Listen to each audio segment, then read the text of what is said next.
Aujourd'hui est un jour historique. Djibouti, de par notre vision de la présidence de la République de son gouvernement, Djibouti 2035, comment nous pouvons changer Djibouti, comment nous pouvons développer notre pays et comment nous pouvons aussi changer le développement pour aussi développer nos énergies renouvelables. Vous savez, Djibouti est un petit pays, aride, à la corne de l'Afrique, pas beaucoup de ressources. Mais comme partout en Afrique, nous avons le soleil, nous avons un peu de vent, nous avons la géothermie parce que le Rift Valley commence à Djibouti. La politique du gouvernement de Djibouti était de faire tous ces projets-là simultanément. Nous avons engagé tous ces projets simultanément pour pouvoir faire de Djibouti un hub énergétique. L'histoire a commencé les années 2000. Le président de la République nous avait impulsé dans sa politique de quête pour une indépendance énergétique, pour une production nationale. Nous avons fait d'abord de l'exploration géothermique depuis une quarantaine d'années. Les années 2000, nous avons essayé d'impulser, mais il y a eu la crise après de 2008 avec l'Islande et nous avions fait un mauvais pas, mais nous n'avons pas arrêté. En 2011, nous avions construit cette première ligne d'interconnexion entre l'Éthiopie et Djibouti pour une interconnexion électrique avec une énergie hydroélectrique du grand barrage de la Renaissance de l'Éthiopie. Depuis, qu'est-ce que nous avons à Djibouti comme électricité? Nous avons l'électricité fossile des générateurs, mais aussi l'interconnexion électrique avec l'Éthiopie. Ceci dit, nous n'étions pas encore sortis d'affaires, mais nous croyons, et les présidents de la République croyaient, à notre potentiel énergétique dans notre pays. Nous avons engagé en 2015, après la COP de Paris, et les autres projets en cours. Des recherches sur le solaire, des recherches aussi d'exploration sur la géothermie qui ont été engagées, et aussi sur l'éolien. Beaucoup de sites aujourd'hui à Djibouti présentent des potentiels énormes en énergie renouvelable et un potentiel d'énergie renouvelable très important, comme l'éolien aussi de Koubet, mais aussi sur le site au nord de Bok et au Grand Bara. Nous avons aussi le potentiel en solaire parce que nous avons sur 365 jours de l'année, nous avons 355 jours de soleil à Djibouti. Pourquoi ne pas utiliser l'énergie solaire était là? C'est une question qui est là. Nous avons aussi la géothermie que nous sommes en phase d'exploration depuis presque 5 ou 7 ans, qui avance très bien et que nous avons la confirmation de la ressource géothermique aujourd'hui à Djibouti. Donc, aujourd'hui, nous avons fait un grand pas pour Djibouti, même si c'est un petit pas pour le monde. Et cette transition auquel nous avions autant pensé, nous avions autant rêvé, a commencé aujourd'hui, 10 septembre 2023, Djibouti a commencé sa transition énergétique et a une production indépendante nationale pour les années à venir, Inch'Allah. Nous allons certainement continuer sur notre lancée.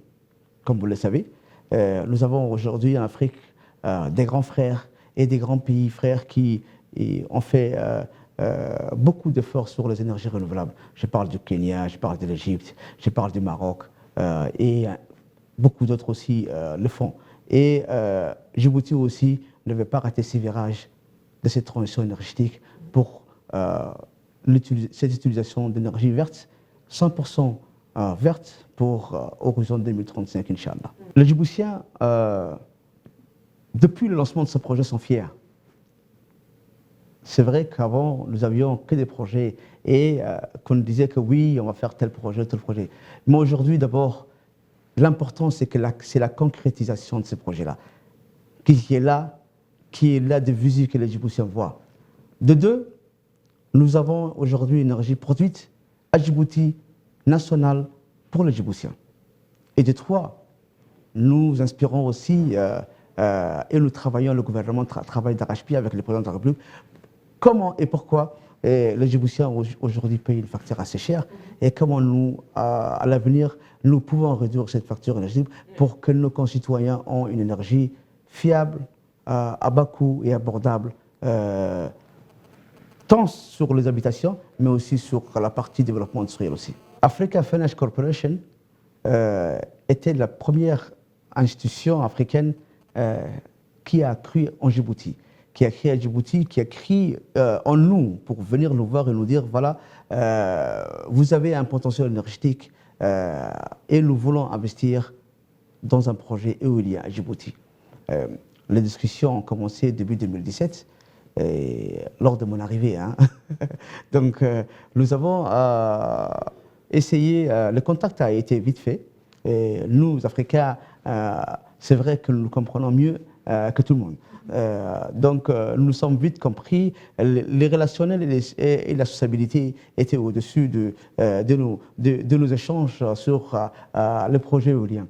Les discussions ont continué et en moins de 3 ans, nous avons conclu les procédures et les accords nécessaires pour le développement du projet éolien. AFC a été le porte-flambeau de ces projets, il faut le dire. Et c'est la seule société qui a cru qu'à Djibouti, nous pourrions faire un projet de cette envergure. Aujourd'hui, nous remercions bien entendu AFC pour avoir cru à Djibouti, pour avoir concrétisé ces partenariats que nous avions commencé il y a plus de 6 ans. Et nous voyons le fruit aujourd'hui. Et je me réjouis de le dire ouvertement que AFC a joué un rôle très très important pour ces projets éoliens que nous espérons que nous allons entamer ensuite l'extension demandée par les investisseurs. Ce qui a vraiment fluidifié, c'est les contacts humains et ces contacts fraternels entre Africains. Nos contacts ont si bien passé que nous n'avions plus besoin de nous voir et nous ne faisions que des vidéoconférences pour avancer très très vite.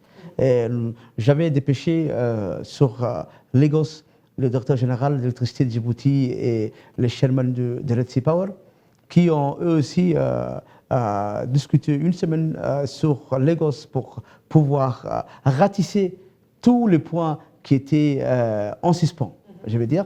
Et ça nous a fait plaisir. Ça nous a fait plaisir parce que le contact humain est très important. Et entre Africains, je peux dire que cette institution financière africaine a été très souple. A été très souple vis-à-vis du gouvernement de Djibouti, mais vis-à-vis aussi des contrats standards internationaux que nous nous sommes dit, voilà, c'est bon, le contrat dit ça, mais bon, qu'est-ce que nous décidons, nous? Donc, nous nous sommes mis à travailler sur ouvertement et honnêtement sur des accords concrets ouverts et on ne se cachait pas de le dire ouvertement si ça ne nous plaisait pas, mais je crois que le cœur y était.